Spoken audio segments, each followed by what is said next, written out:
Hello friends, नमस्कार। स्वागत है आप सभी का इस नई वीडियो में। साथियों, आज हम जानेंगे बीपीएससी शिक्षक भर्ती के बारे में, नई अपडेट के बारे में। दोस्तों, यहाँ पर देखिए बीपीएससी के जो माध्यम से यहाँ पर शिक्षक भर्ती फिर से होने वाली है, जिसके बारे में मैंने आपको जानकारी दी थी। इसमें से देखिए 6 to 8 की और 9, 10, 11, 12 की सभी की फिर से एक नई भर्ती आने वाली है। अब साथियों, इसमें कितनी भर्ती होगी, इसमें कितने सीटों पर होगी, ये सभी जानकारी आपको जल्दी मिलेंगे। क्यों मिलेंगे? क्योंकि यहाँ पर देखिए बता दिया गया है कि 3/11 से 14/11 तक आपके आवेदन लिए जाएंगे। तो इसका मतलब यही हुआ कि 3 नवंबर से आवेदन जब लिए जाएंगे तो इसके पहले आपको फुल जो है विज्ञापन देखने को मिलेगा। आज साथियों यहाँ पर देखिए 30 जो है 10 हो चुकी है, तो कल जो है 31/10, फिर उसके बाद देखिए 1-2, मतलब 1-2 3 दिन के अंदर आपको यहाँ पर, या 2 दिन के अंदर, कल परसों तरसों में आपको यहाँ पर देखने को आपको मिलेगा कि इसमें जो है कितनी जो है सीटों पर आएंगी, और पूरा जो है डॉक्यूमेंट यहाँ पर क्या क्या लगेंगे, सारा क्वालिफिकेशन जो है सभी के बारे में जानकारी यहाँ पर दी जाएंगी। और साथ में ये भी बता दिया गया है कि परीक्षा का भी आवेदन कब होगा, ये भी बता दिया गया है कि 7/12/23 से 10/12/23 तक भी होगा। मतलब 7, 8, 9, 10 4 दिन परीक्षा जो है चलेंगी। इसमें देखिए 4 दिन जो यहाँ पर दिया गया है, जो है यहाँ पर सभी का यहाँ पर दिया गया है कि 7/12 से भी 10/12 तक इसका परीक्षा भी चलेगा। और यहाँ पर देखिए नीचे ये भी बोल दिया गया है कि उपयुक्त तिथियों में बदलाव हो सकता है। ठीक है, ये भी देखिए ये टेंटेटिव डेट यहाँ पर दे दिया गया है। तो साथियों, अब ये सवाल है कि इसमें जो है 9, 6 से 8 तक कौन भर सकते हैं, 9 से लेकर 10 तक इसमें कौन भर सकते हैं, और 11 से लेकर 12 तक इसमें कौन भर सकते हैं। और साथियों, इसमें ये भी बताया गया है कि एक जो है पिछड़ा वर्ग एवं अति पिछड़ा वर्ग कल्याण विभाग के अंतर्गत जो है प्रारंभिक शिक्षक प्रशिक्षित जो है, ये यहाँ पर जो दिया गया है, यहाँ भी जो इसका भी जो है भर्ती होगी। तो साथ में जानेंगे, पूरा क्वालिफिकेशन जानेंगे और सभी यहाँ पर जानकारी प्राप्त करेंगे। तो चलिए आगे बढ़ते हैं। तो यहाँ पर देखिए साथियों आप लोग, तो साथियों ये देखिए यहाँ पर जो मैंने जो है जो पुराना वाला आया था बीपीएससी के शिक्षक भर्ती, तो उसका नोटिफिकेशन में यहाँ पर जो है ओपन किया हूँ। तो यहाँ पर देखिए इसी तरह से जो है आपके क्वालिफिकेशन रहने वाले हैं, क्योंकि इसमें 1 to 5 की वैकेंसी के बारे में नहीं दिया गया है। तो आप यहाँ पर समझ सकते हैं कि आगे जो भी होंगी यहाँ पर है, आपको ऑफिशियल माध्यम से पता चलेगा कि इसकी भर्ती आएंगी भी या नहीं। तो यहाँ पर देखिए अगर हम 9, 10 की बात करें, क्योंकि देखिए पहले सबसे पहले ये बात कर लेते हैं कि 6 to 8 के लिए क्या क्या चाहिए। तो देखिए 6 to 8 के लिए चाहिए सबसे पहले आपको जो है ग्रेजुएशन चाहिए, मतलब बैचलर डिग्री चाहिए। उसके बाद आपका यहाँ पर देखिए डीएलएड चाहिए। ठीक है, डीएलएड चाहिए। और आपका यहाँ पर देखिए पेपर 2, चाहे आप सीटेट पेपर 2 चाहिए या आपका बीटेड जो होता है वो पेपर 2, ये दोनों में से कोई एक आपका यहाँ पर चाहिए, तभी आप इस फॉर्म को भर सकते हैं। 6 to 8 के लिए यही हुआ। इसमें से देखिए यहाँ पर जो है अलग अलग जो भी सब्जेक्ट है वो भी यहाँ पर आपको ग्रेजुएशन में होना चाहिए। अगर हम 9, 10 की बात करें तो 9, 10 के जो कॉमन यहाँ पर देखिए क्या है कि अगर हम 9, 10 की बात करें तो इसमें देखिए आपको बैचलर डिग्री चाहिए। ठीक है, प्लस आपका यहाँ पर बीएड चाहिए। ठीक है, यहाँ पर डीएलएड नहीं चाहिए, यहाँ बीएड चाहिए आपको। और आपका यहाँ पर जो है एस्टेट का जो है पेपर 1 चाहिए। ठीक है, मतलब 9 से लेकर 10 तक का वाले यहाँ पर चाहिए आपको। ठीक है, ये दोस्तों ये जो है आपकी जो सिंपल यहाँ पर क्वालिफिकेशन जो दिया गया है। और 11 से लेकर 12 तक अगर हम बात करें तो इसमें देखिए आपको मास्टर डिग्री चाहिए।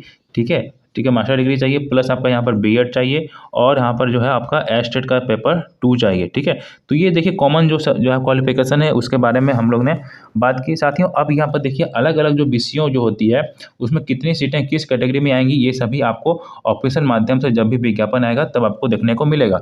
साथियों, अभी आपको जो है यहाँ ये नहीं समझना है कि कितनी सीटें पर आएंगी, अभी से आपको तैयार करना पड़ेगा। आपको जितने भी एनसीईआरटी और एससीईआरटी की बुक होती है उसको आपको जो है अभी से पढ़ना पड़ेगा, क्योंकि आपके पास अब समय नहीं है। आप जो है इसमें भर मत रहिए कि आप जो है इसमें जो है कितने सीटों पर आएंगे, ये सभी जो भी सीटें आएंगी वो सबके लिए होगी, इसलिए आपको वो दिमाग नहीं लगाना है। आपको जो है अभी से यहाँ पर तैयारी करना है ताकि आप जो है अच्छे से स्कोर कर सकें। तो आपको देखिए अभी से ही आपको एनसीईआरटी और एससीईआरटी की जो भी बुक आपने जो भी सब्जेक्ट को आपने भरना चाहते हैं उस सब्जेक्ट को आप यहाँ पर तैयारी कीजिए। साथ ही यहाँ पर देखिए अगर 11, 12 की बात करें तो यहाँ पर देखिए क्वालिफिकेशन के बारे में भी यहाँ पर वही दिया गया है कि देखिए यहाँ पर अब साथियों यहाँ पर ये भी बात की जा रही है कि इसमें जो है बिहार के जो निवासी हैं वो यहाँ पर भर सकते हैं या नहीं। तो साथियों ये सभी जो है यहाँ पर जो निवासी हैं साथ साथ जो अन्य राज्यों के लिए है वो भर सकते हैं कि नहीं।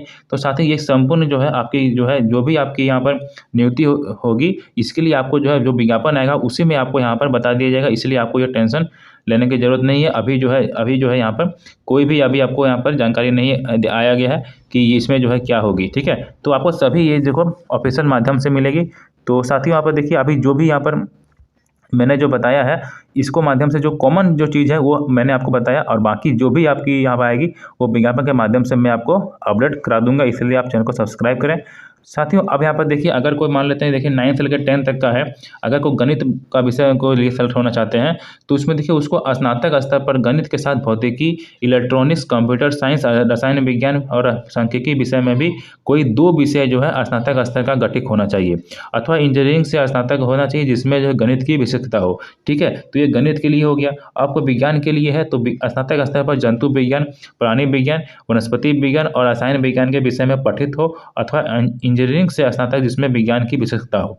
ठीक है, अगर सामाजिक विज्ञान के लिए है तो स्नातक स्तर पर जो है सहायक विषय या प्रतिष्ठा विषय में जो है अंतर्गत इतिहास होना चाहिए, भूगोल होना चाहिए और अर्थशास्त्र, राजनीतिक शास्त्र में से किन्हीं 2 विषय में उत्तीर्ण होना चाहिए, जिसमें से अनिवार्य रूप से एक विषय इतिहास और भूगोल का अवश्य हो। ठीक है, अगर कोई भाषा का बनना चाहते हैं 9 से लेकर 10 तक का, तो इसमें देखिए माध्यमिक शिक्षक के पद हेतु भाषा से संबंधित विषयों में संबंधित भाषा विषय के रूप में स्नातक स्तर पर पठित होना अनिवार्य होना चाहिए। तो साथियों ये 9 से लेकर 10 तक का है। फिर इसी प्रकार से 11 से लेकर 12 तक के भी अलग अलग विषय यहाँ पर दिया गया है। जैसे को अगर फिजिक्स का है तो फिजिक्स, इलेक्ट्रॉनिक्स, अप्लाइड फिजिक्स या न्यूक्लियर फिजिक्स होना चाहिए। केमिस्ट्री का है तो केमिस्ट्री या बायोकेमिस्ट्री होना चाहिए। इकोनॉमिक्स का है 11-12 में तो आपका देखिए economics, applied economics, business economics होना चाहिए। कॉमर्स का है तो यहाँ दे सकते हैं। बायोलॉजी का है तो ये भी यहाँ पर आप लोग जानकारी ले सकते हैं। और मैथ का है तो मैथमेटिक्स और अप्लाइड मैथमेटिक्स यहाँ पर होना चाहिए। तो ये जो है नियुक्ति जो है विषय समूह है 11 से लेके 12 तक का। ठीक है, और बाकी जैसे यहाँ पर देखें अगर कोई कंप्यूटर में है तो आपका यहाँ पर देखिए BCA MCA जो भी यहाँ पर चाहिए वो आप जानकारी प्राप्त कर सकते हैं। तो इस प्रकार से जो कॉमन चीज़ें हैं मैंने आपको बताई। बाकी जो है उम्र की जो है वही यहाँ पर दिया गया है कि न्यूनतम उम्र 21 वर्ष है। ठीक है, तो यहाँ पर आप लोग इसको देख समझ सकते हैं। और बाकी जानकारी साथियों, अब ये मेन क्वेश्चन है, और एक मेन क्वेश्चन आपका जो है यहाँ होना चाहिए कि चयन प्रक्रिया जो होगी क्या इसमें बदलाव होगी। तो साथियों जैसा कि अभी यहाँ पर है कि 2 पेपर होता है, पेपर 1 और पेपर 2 होता है। ठीक है, जिसमें पेपर 1 100 नंबर का पूछा जाता था, जिसमें जो 25 इंग्लिश का और 75 आपका है हिंदी, बांग्ला और उर्दू में से लेना पड़ता है। और पेपर 2 जो था वो भी आपका यहाँ पर 120 नंबर का पूछा जाता था, और पहला पेपर जो है 100 नंबर का। ठीक है, तो 120 नंबर जो था उसमें आपका 80 नंबर का सब्जेक्ट का और 40 नंबर का कॉमन आपका जो GK GS मैथ रीजनिंग जो भी आपका भूगोल, इतिहास सभी मिलाकर आपका 40 मार्क्स का पूछा जाता था। तो साथियों अब क्या इसमें बदलाव होने की संभावना है।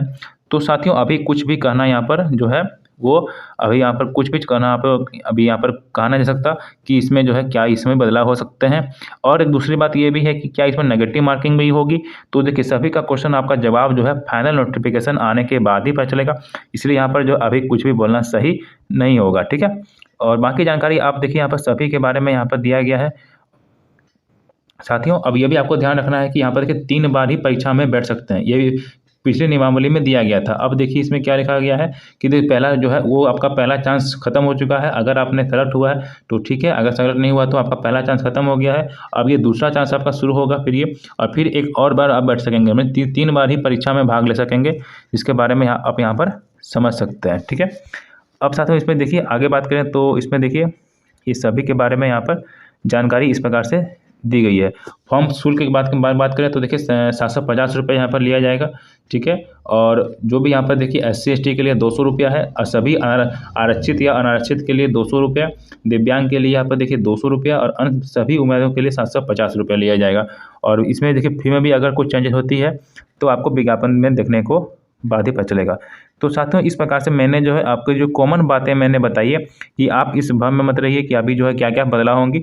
आप तैयारी कीजिए, बाकी जो जानकारी होगी मैं आपको ऑफिशियल माध्यम से जब भी आएंगी नोटिफिकेशन मैं आपको बता दूंगा। तो दोस्तों आपके मन में जो भी राय है नीचे कमेंट में जरूर लिखिए। साथियों वीडियो अच्छा है तो वीडियो को लाइक कीजिए, चैनल को सब्सक्राइब कीजिए और अपने दोस्तों के साथ जरूर शेयर कीजिए। चलिए दोस्तों फिर मिलते हैं किसी नेक्स्ट वीडियो में, तब तक के लिए बाय, थैंक यू।